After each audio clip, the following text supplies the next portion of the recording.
अदो इसे में इबा ताजिला दी माई ड्रामा से इसे याउदे अदो तेंतक ना याम फजना ड्रामा सिंग से माना खंगनिंगी बदो मधु फोंगदुक न बोने ngасai so khoi ki general secretary ki pawdam da Rakesh Noram na hai ki bado akoi Manipur da lari phong gi sanabi se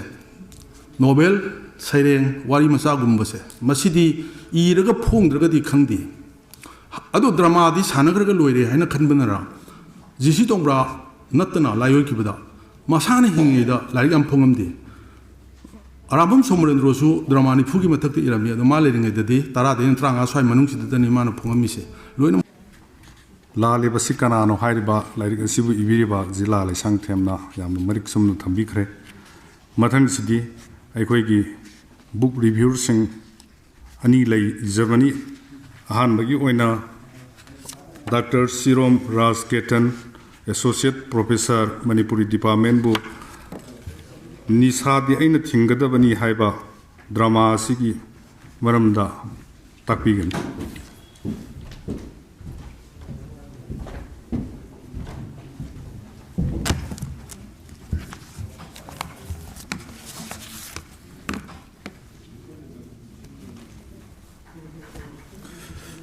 Lasige yamna nungai jaraba akhoi nadi tajila ko jaba tajila gi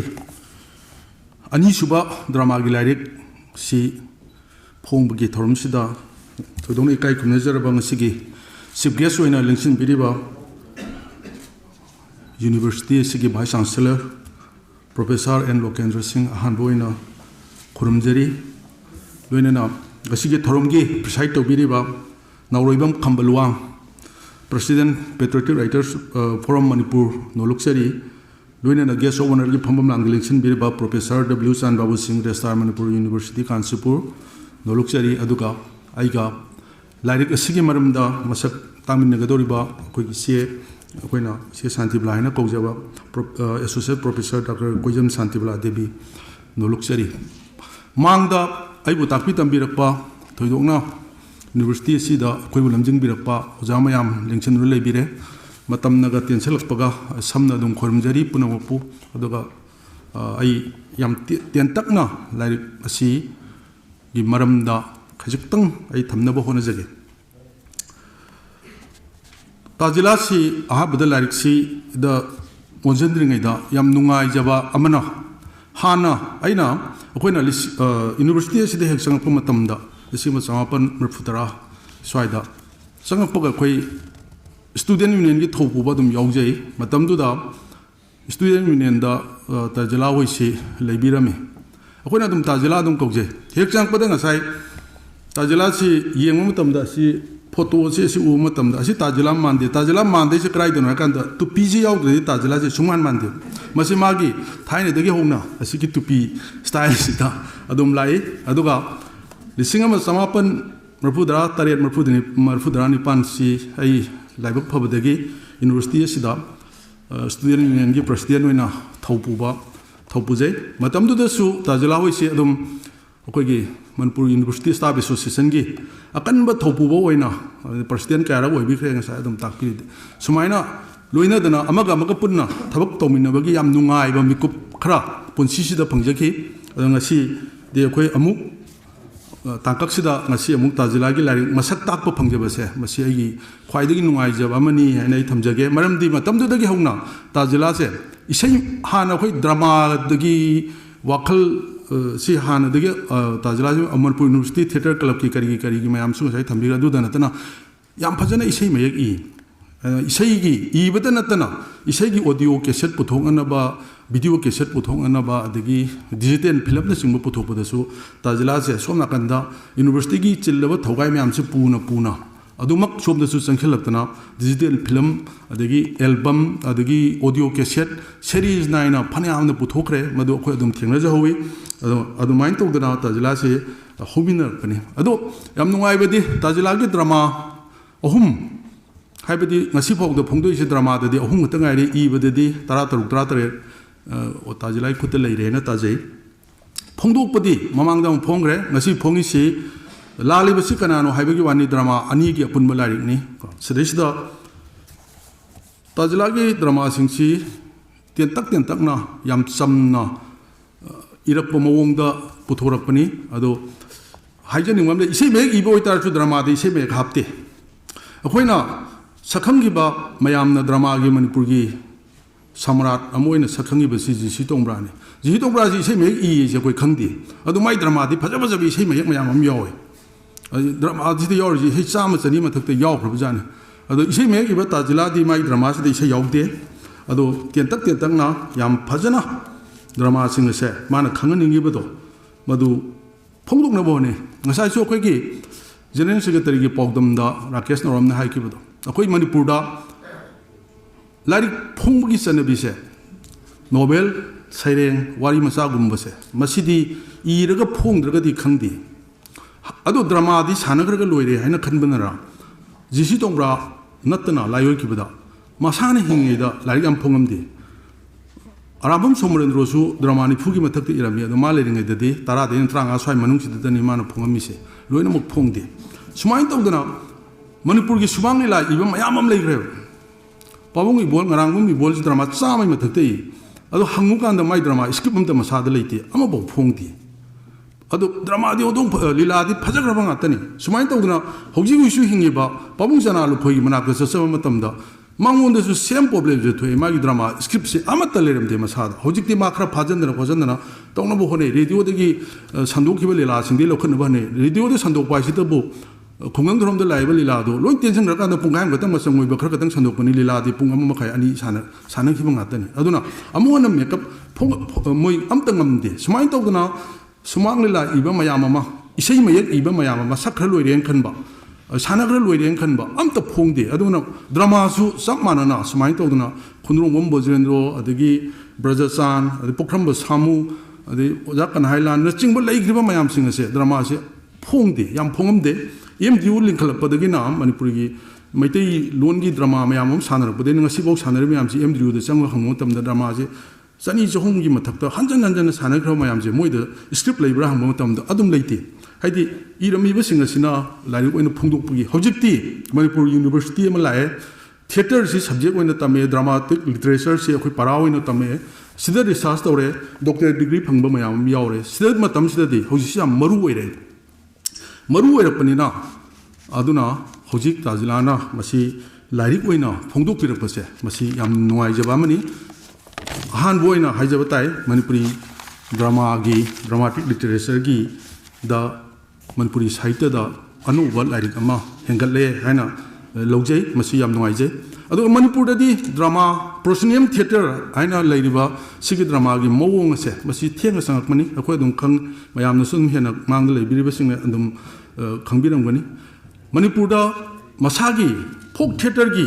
होरपगी परंपरा लई मणिपुर की साहित्य की इतिहास लई अदुबु Manipuri drama हैबताई सिगी दि इतिहास यामना थेंगी English सिंगमगा समापन अनीदगी Manipur proscenium theatre से चंगप हौबनी हैबसे हौजिक मयामना यानबो वाफम ओइरी अदो लिसिंगमा समापन अनीद चंगइबसी बंगाली थिएटर ने मतमदो ब्रिटिश की मतुंग इलगा चंगप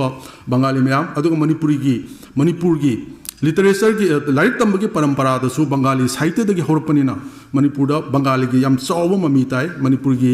वेस्टर्न एजुकेशन चंगकपदा बंगाली सिंगे चौबा ब्रिटिश ना हौदोगसु मदा अहानबा तमइबा लाइसिंदो बंगाली की नाता ओइखिबनिना अदुना मणिपुर बंगाली की साहित्य मयाम से मैतेलोंदा हंदोगा तमनारप मयाम अमा सिगी लई अदुना बंगाली प्रवास मिलन नाइबा अखोइ कृष्ण राधा की वारीदा युमफम ओइबसी इहान हानबोइना लिसिंग मा समापन अनीदा मणिपुर अखोइगी हौजिंग पुराना राजबारी है राजा दुम्ब्र सिंह की इंखोल से गोविंद से लेंसल गोविंद की मानटोपता स्टेज सेमग सानई यावरे मणिपुर की सुमांग लीला थिएटर है अयपम सामसुंदरना खोमजल इबीरंब लाइक अखोई लमजिंग लाइक है मणिपुर की ड्रामा सुमांग लीला अनीमक की हौरफम की मरमदा याम फजब लाइक बंगाली लोन सानै मैतै ngakतना सानै नुपी सु नुपाना साइ हाइबा लै अदुगा मसिदा सुकुमार बागजीना अमकना बेंगोली थिएटर इन मणिपुर है मागी रिसर्च की कनो ओइना लाइक ओइना फोंगी मसीदसु अदुम पाले 1902 दा मणिपुर दा बंगाली थिएटर सानबा होई हैबसे मानदा बंखक फंगे मदुदी डायरेक्शन की मतंग स्रीदा डायरेक्शन की मतंग स्रीददी अखोगी शामसिंदो ने यूनिवर्सिटी दा मैतै मसा अहुम दा डायरेक्शन पीए ने ई थेंगे याम फजने ई लायक थाबम रेबती शर्मा नाम मोजा थोंगलेन सिंगा खम जाति सोर सी डायरेक्टर ओय हाय अदो सुकुमार बाबजी की स्टडी याम फजने दी माना मफम मतम लोइनमक मानरगा माना गोपाल सिंह सेलुंगबा हाइबा बंगाली सरचंद्र घोष हाइबा अनीसिना डायरेक्शन पीएन माइ लाइक टू द यावे अनीसी अदुगसु 1902 दगिदी डायरेक्टर की मतंग से खर चेनब लेजसनु कैसु कायदे मतम दु डायरेक्टर फावो लेरमदो मानदे मरमदी मतम दु थवा यावरिबा बंगाली मयाम दु संखन संखनदना सुमाइना हाइगदबनी सुमाइन तोबदबनी हाइबसे ताअमगनी मणिपुर की जगो इसे तबो ओजा मयाम दु संखनलगा दुमक ताअमगनी हाइना दुम खंजै अदुगसु 1902 दगी हौरे 1902 दा हौरिबसे 1903 ददी मामाचरण मुखबदाय बंदबा नाटसलायना हुजिकी बहुपरा श्रीदा इन कुप होल अमा सारगा ड्रामा से मथंग मथंग चथरकदैनि मतमदुदा हवम लेकाय हाइना कौरमी अदो अखोगी बंगाली बाबू मयाम अमना मोय क्वार्टर सादना सिदा लेसनगिबदगी बहुपरा हाइदना अदुम खंगनेकिबा मफम अम खंगने सिदैसदगी बंगाली नाटक मैम से पूरा सुम मैम सानरपदगी 1918 दगी मैतैलोंद ट्रांसलेट तौरगा सानबसे हौरकदैनि अदुगा इहान हानबा मणिपुर की मसाने इजब प्ले सानबना 1925 ता लाइरमयम इबुंगोहल की नरसिंगा से थोलकदैनि सेप्टेम्बर 19 दा मसी चुरचान महाराजना पेट्रोल ओइरे हरगा हाइदमाना असंग मैम से पुथोयरगा फजबा अखोगी ड्रामा से उतना याम चावना मणिपुरी मसाना हानबे इबा ड्रामा ओइना सानबसे हौरकदैनि सिदगिदी 1931 दा अखोई एमडीयू से लिंखलकदैनि 31 लिंखलपदगी अखोगी एमडीयू लिंखप नुमिसैदा सामाजिक प्ले हाइबताई अरेप मरुप से सानदैनि मणिपुर इहाना न टिकेट लौरगा सानबा प्ले ओइना अदुगा सामाजिक लेला हानदी ऐतिहासिक अमदी पौराणिक नातसुम इरमदगी अखोई सि ममांग सती खोंगांग सिंबा लेखरे अदुगत तारगसु अखोई सामाजिक ओइबा मैतै मसागी ओइबा वांगांग सांगांगदा अदुगा लमदमसिगी चनबिदे युमफम ओइरगा याम फजब प्ले अमा ओइना 1931 गी अरेप मरुप से सिदेगी हौरगा अखोगी ड्रामा की खोंचत से याम कन्न चंखलकदैनि हाइबा खोंचत सिगी परियंग सेदा अखोगी मथंग मथंग ओइना अरियान थिएटर लिंखलपा अदगी 1937 ददी एमडीयू की हॉल अमा सारगा संगारपा 37 द सोसाइटी थिएटर लिंखलपा लान कलिंगै मनुंग सिदा दुम रूम होन थिएटर हिंगतपा मणिपुर से यामना नुंगाइबा लम अमनि लान सो दुम तौये अदुगा ड्रामा सो दुम लेपते थिएटर गासे दुम लिंखतना फाइन तौदना मरी सानरतना लान मतुंग दैदे जिसि तोंब्रा थोरक्तना माने इबा लाइक मैम से फोंगतना ड्रामाटिक लिटरेचर की याम फजबा लिटरेचर बुदी खरंग लपना लेरगसु अखोई लान ममांग लाइक मरी मंगा लेरे डॉक्टर कमल की देवजानी से फोंगदना थरमी अदो अंगांगल की पोक्तबी इबेमल हजिकी ललित की अरेप मरुप अखोई सती खोंगांग चिंबा मयाम से खर फोंगगसु यामना मथंग लाइक ओइना फोंगकदैसिदि अखोई याम थेंगना जिसि तोंब्रादगी हौरगा लाकमनी अदुना फोंगकांददि अखोई हुजिक नुंगाइरे नैनबगी खुदोंग चाबसु लेरे अदो हौजिक ताजिलागी याम नुंगाइरेसि नंगसु नुपिनी सि 2019 द फोंग्रे साइ सिगी पेट्रोटिक राइटर्स फोरम की बैनर मखा द फोंग्रे सि ममांगदा मागी इसेगी लाइक लेखरे अदो तारगसु सिदा ड्रामा अनि यावरी ड्रामा अनि सिदा निसादी अइना थिंगदबनी हाइबसि अइना सिगी मतंगदा खितंग तेंतंगना थमजगे लालेबसि कनानोदना होय प्रोफेसर अखोगी ओजा डॉक्टर शांतिबलाना मतंग सिदा थबिगनी लीलासी मी 33 चंगना सानबा अदुगा सिनमंगा खक लेबा याम तेंतकबा प्ले अमनी चंगचंग लावी ड्रामा गिदी याम फजे अदुगा ड्रामा गी सिनमंगा से सिन अहुम अमा हा ममांग अनि यमन हा मतुंगनी अदुगा याम नुंगाइबा टेक्निक अम खकना ड्रामा से अखोगी चीफ इंजीनियर रवि हाइबा युम सिदैदा ड्रामा गी सिन खुदमक ओय पुसलपदी मणिपुर की तोंगानबा थोइबा थौदो वाथोक समस्या मयाम से पुसलपनी अदुबु उठफम ओइबसे याम टेक्निक अमदा पैसा चंगदनबा नत्रगा सिन हाइदोक हाइदन यामना चेंज ओबदु लेहंदना ड्रामा की ददी ड्रॉप सिन मयाम अमा चेंज ओबा मफंग हाइदना मै मुदबो खुदिंग चेंज ओबदो अंदु थोहंदना याम economy ओइना मसागी chief engineer Ravi हाइबसिगी मयुमदा pull-up थोले याम तेंतकना याम फजना कनो तोय अदो याम नुंगाइरेदी वाखलोंदा पैसा हाइबसिबु लेरबा पुनमक लेरेना खनबा पैसाना पवारनेना खनबा लोइनमक पैसा लेरगदी इयादा यारेना खनबा ꯑꯗꯨꯒꯨꯝꯕ ꯆꯤꯞ ꯏꯟꯖꯤꯅꯤꯌꯔ ꯑꯃꯈꯛꯀꯤ ꯏꯃꯨꯡ ꯃꯥꯒꯤ ꯋꯥꯔꯤꯗ ꯌꯨꯝꯐꯝ ꯑꯣꯏꯔꯒꯅꯤ ꯃꯥ ꯃꯁꯥꯃꯛꯁꯤ ꯌꯨ ꯌꯥꯝ ꯄꯥꯝꯃꯤ ꯌꯨ ꯊꯛꯏ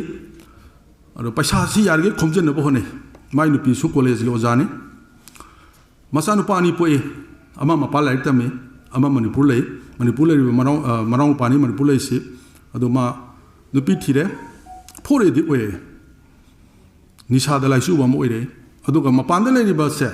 ꯃꯄꯥꯗ ꯉꯥꯏꯍꯥꯛ ꯂꯩꯇꯅ 10,000 ꯊꯥꯔꯛꯎ 10 ꯊꯥꯔꯛꯎ ꯑꯗꯨꯝ ꯇꯧꯔꯒ ꯑꯗꯨꯝ ꯅꯤꯡꯉꯥꯏ ꯇꯧꯔꯒ ꯂꯩ ꯑꯌꯥꯝꯕ ꯃꯇꯝꯗ ꯑꯩꯈꯣꯏꯒꯤ ꯌꯨꯒꯤ ꯑꯦꯗꯤꯛ ꯑꯣꯏꯔꯒ ꯂꯩ ꯑꯗꯣ ꯇꯨꯡꯒꯤ ꯄꯨꯟꯁꯤꯗ ꯂꯥꯛꯀꯗꯧꯔꯤꯁꯤ ꯏꯟꯖꯤꯅꯤꯌꯥꯔ ꯃꯁꯥꯃꯛꯁꯨ ꯃꯥꯏ ꯅꯨꯄꯤꯁꯨ ꯀꯣꯂꯦꯖꯒꯤ ꯑꯣꯖꯥ ꯑꯣꯏꯔꯤꯕ ꯆꯤꯞ ꯏꯟꯖꯤꯅꯤꯌꯥꯔ ꯑꯃꯁꯨ ꯑꯣꯏꯔꯤꯕ ꯊꯤꯀꯥꯗꯥꯔ ꯃꯌꯥꯝ ꯑꯃ ꯏꯅꯆꯤꯡꯕꯁꯦ ꯈꯣꯝꯖꯤꯜꯂ ꯃꯥ ꯃꯌꯨꯝꯗ ꯖ꯭ꯋꯥꯔ ꯂꯤꯡꯈꯠꯂꯦ ꯍꯥꯏꯔꯒ ꯃꯥꯅ ꯁꯦꯟ ꯀꯛꯑꯒ ꯄꯩꯁꯥ ꯈꯣꯝꯖꯤꯟꯅꯕ ꯑꯗꯨꯝ ꯍꯣꯠꯅꯗꯅ ꯑꯗꯨꯝ ꯂꯩꯕ ꯑꯗꯨꯒꯨꯝꯕ ꯀꯦꯔꯦꯛꯇꯔ ꯑꯃꯗ ꯁꯥꯒꯠꯂꯛꯑꯦ ꯆꯤꯞ ꯏꯟꯖꯤꯅꯤꯌꯥꯔꯁꯤꯒꯤ ꯋꯥꯈꯜꯁꯦ ꯁꯦꯡꯅ ꯍꯥꯏꯔꯀꯥꯟꯗ ꯄꯩꯁꯥ ꯂꯩꯔꯒ ꯂꯣꯏ ꯌꯥꯔꯦ ꯍꯥꯏꯕꯗꯨꯅꯤ ꯑꯗꯨ ꯑꯀꯣꯟꯕꯗꯗꯤ ꯃꯆꯥ ꯑꯅꯤꯃꯛ ꯂꯩꯈꯥ ꯇꯥꯔꯛꯄ ꯑꯃꯅ ꯅꯍꯥꯔꯣꯟꯁꯤꯡꯅ ꯐꯥꯔꯒ ꯅꯣꯡꯃꯩꯅ ꯀꯥꯞꯄꯝꯃꯕ ꯐꯣꯔ ꯆꯥꯕꯒꯤ ꯑꯗꯨꯒ ꯃꯆꯥꯅꯨꯄꯥ ꯑꯍꯟꯁꯤꯅ ꯅꯤꯁꯥꯕꯅ ꯀꯣꯏꯇꯥꯟ ꯇꯥꯟꯅꯗꯅ ꯌꯨ ꯉꯥꯎꯔꯒ ꯂꯥꯕ ꯈꯣꯡꯕ ꯇꯧꯕ ꯀꯩꯗꯧꯕ ꯁꯨꯝꯕ ꯃꯌꯥꯝꯗꯒꯤ ꯁꯨꯝ ꯂꯩꯈꯥ ꯇꯥꯔꯛꯄꯁꯤꯅ ꯃꯔꯝ ꯑꯣꯏꯔꯀꯥꯟꯗ ꯑꯀꯣꯟꯕꯗ ꯁꯦꯟꯅ ꯌꯥꯔꯛꯇꯕ ꯏꯖꯠ ꯍꯥꯏꯕꯁꯦ ꯁꯦꯟꯅ ꯂꯩꯕ ꯐꯪꯉꯛꯇꯦ ꯍꯥꯏꯕꯁꯦ ꯒ꯭ꯌꯥꯟ ꯇꯥꯔꯛꯄ ꯑꯗꯨꯒ ꯁꯤꯗ ꯑꯀꯣꯟꯕꯗ ꯌꯥꯝ ꯒ꯭ꯌꯥꯟ ꯇꯥꯅ ꯂꯣꯏꯁꯤꯟ ꯇꯥꯁꯟꯕ ꯑꯣꯏꯅ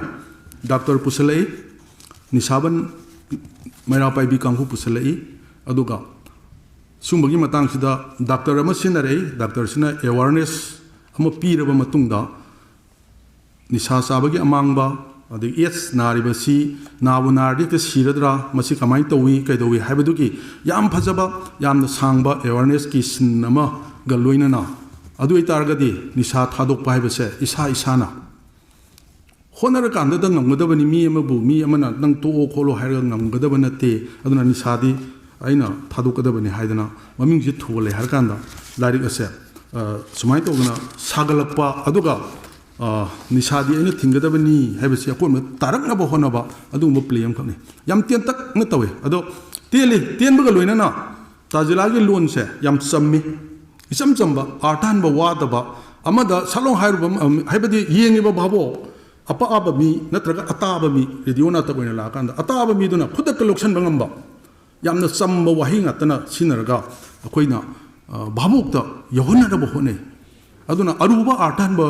ꯌꯥꯝꯅ ꯋꯥꯕ ꯂꯣꯟ ꯁꯤꯖꯤꯟꯅꯗꯦ ꯑꯗꯨꯒ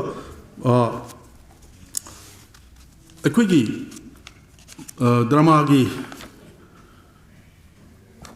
ꯌꯥꯝ ꯇꯣꯏꯅ ꯁꯤꯖꯤꯟꯅꯕ ꯇꯥꯖꯤꯂꯥꯒꯤ ꯈꯔ ꯂꯩ ꯗ꯭ꯔꯃꯥ ꯈꯨꯗꯤꯡꯃꯛꯇ ꯁꯤꯖꯤꯟꯅꯩ ꯑꯌꯥꯝꯕ ꯃꯇꯝꯗ ꯊꯤꯀꯥꯗꯥꯔ ꯃꯩꯔꯥ ꯄꯥꯏꯕꯤꯁꯦ ꯃꯥꯒꯤ ꯗ꯭ꯔꯃꯥꯁꯤꯡꯁꯤꯗ ꯑꯌꯥꯝꯕ ꯂꯣꯏ ꯌꯥꯎꯏ ꯉꯁꯤꯒꯤ ꯗ꯭ꯔꯃꯥ ꯑꯅꯤꯃꯛꯇꯁꯨ ꯃꯁꯤꯅ ꯃꯄꯨꯡ ꯑꯣꯏꯅ ꯑꯗꯨꯝ ꯌꯥꯎꯏ ꯑꯗꯨꯒ ꯊꯤꯀꯥꯗꯥꯔꯁꯤ ꯌꯥꯝ ꯇꯣꯏꯅ ꯁꯤꯖꯤꯟꯅꯩ ꯀꯔꯤꯒꯤꯅꯣ ꯍꯥꯏꯀꯥꯟꯗ ꯃꯅꯤꯄꯨꯔꯒꯤ ꯚꯣꯠ ꯂꯦꯞꯄꯒꯤ ꯀ꯭ꯋꯥꯂꯤꯐꯤꯀꯦꯁꯟꯁꯦ ꯊꯤꯀꯥꯗꯥꯔꯅ ꯑꯣꯏꯔꯛꯄꯁꯤ ꯃꯁꯤꯒꯤ ꯃꯃꯤ ꯌꯥꯝ ꯆꯥꯎꯅ ꯍꯥꯏꯕꯁꯤꯃ ꯃꯥꯒꯤ ꯁꯣꯂꯨꯁꯟ ꯑꯣꯏꯅ ꯊꯝꯃꯤ ꯑꯗꯨꯅ ꯃꯇꯝ ꯁꯥꯡꯅꯁꯨ ꯑꯃꯁꯨ ꯑꯩꯈꯣꯏ ꯑꯣꯖꯥꯁꯨ ꯂꯦꯡꯁꯤꯟꯕꯤꯔꯤꯕꯅꯤ나 ꯑꯗꯨꯒ ꯊꯕꯛ ꯑꯆꯤꯟꯕ ꯃꯌꯥꯝ ꯂꯩꯅꯕꯅꯤꯅ ꯇꯥꯖꯤꯂꯥꯒꯤ ꯃꯇꯨꯡꯗ ꯂꯥꯏꯔꯤꯛ ꯈꯔ ꯑꯃꯁꯨ ꯏꯕ ꯂꯣꯏꯔꯦ ꯍꯥꯏꯅ ꯇꯥꯖꯩ ꯌꯥꯝ ꯊꯨꯅ ꯐꯣꯡꯗꯣꯛꯄꯤꯔꯛꯑꯣ ꯑꯗꯨꯒ ꯃꯈꯥ ꯇꯥꯕ ꯂꯥꯏꯔꯤꯛ ꯃꯌꯥꯝ ꯑꯃ ꯐꯣꯡꯉꯛꯑꯒꯗꯤ ꯍꯦꯟꯅ ꯃꯁꯛ ꯊꯣꯛꯄ ꯇꯥꯖꯤꯂꯥꯒꯤ ꯃꯁꯛ ꯂꯦꯞꯄꯗ ꯄ꯭ꯂꯦ ꯏꯔꯛꯄ ꯃꯇꯝꯗ ꯀꯔꯝꯕ ꯈꯨꯏꯗ ꯄ꯭ꯂꯦꯁꯦ ꯃꯄꯨꯡ ꯑꯣꯏꯅ ꯏꯕꯒꯦ ꯍꯥꯏꯕꯁꯦ ꯂꯥꯏꯔꯤꯛ ꯑꯍꯨꯝꯁꯤꯅ ꯂꯦꯞꯄꯗꯤ ꯈꯤꯇꯪ ꯋꯥꯅ ꯊꯣꯛꯏ ꯃꯈꯥ ꯇꯥꯔꯛꯄꯗ ꯃꯇꯝꯒ ꯆꯨꯁꯤꯟꯅꯕ ꯄ꯭ꯂꯦ ꯃꯌꯥꯝ ꯑꯃ ꯁꯣꯏꯗꯅꯀꯤ ꯌꯥꯎꯔꯝꯒꯅꯤꯅ ꯈꯜꯂꯤ ꯄꯨꯝꯅꯃꯛꯇꯨ ꯌꯦꯡꯉꯀꯥꯟꯗ ꯃꯅꯤꯄꯨꯔꯤ ꯗ꯭ꯔꯃꯥꯒꯤ ꯈꯣꯡꯆꯠꯇ ꯇꯥꯖꯤꯂꯥꯒꯤ ꯆꯞ ꯆꯥꯕ ꯃꯐꯝ ꯑꯃ ꯁꯣꯏꯗꯅꯀꯤ ꯐꯪꯒꯅꯤ ꯍꯥꯏꯅ ꯈꯜꯂꯤ ꯑꯗꯨꯒ ꯌꯥꯝ ꯅꯨꯡꯉꯥꯏꯖꯔꯤꯕꯗꯤ ꯌꯧꯍꯟꯅꯤꯡꯉꯤꯕ ꯋꯥꯈꯜꯂꯣꯟꯁꯦ ꯚꯥꯕꯣꯛꯇ ꯌꯧꯅꯅꯕꯒꯤꯗꯃꯛꯇ ꯏꯔꯥꯏ ꯂꯥꯏꯕ ꯇꯦꯛꯅꯤꯛ ꯃꯌꯥꯝ ꯑꯃ ꯁꯤꯖꯤꯟꯅꯔꯒ ꯐꯖꯕ ꯗ꯭ꯔꯃꯥ ꯄꯨꯊꯣꯛꯄꯤꯔꯛꯄꯁꯦ ꯃꯁꯤꯒꯤꯗꯃꯛꯇ ꯖꯥꯖꯤꯂꯥ ꯍꯟꯅ ꯊꯥꯒꯠꯆꯔꯤ ꯃꯈꯥ ꯇꯥꯅ ꯏꯕꯤꯔꯛꯅꯕ ꯅꯣꯜꯂꯨꯛꯆꯕꯒ ꯂꯣꯏꯅꯅ ꯃꯇꯥꯡ ꯑꯁꯤꯗ ꯑꯩ ꯋꯥꯐꯝꯁꯤ ꯂꯣꯏꯁꯤꯟꯖꯒꯦ ꯄꯨꯝꯅꯃꯛꯄꯨ ꯈꯨꯔꯨꯝꯖꯔꯤ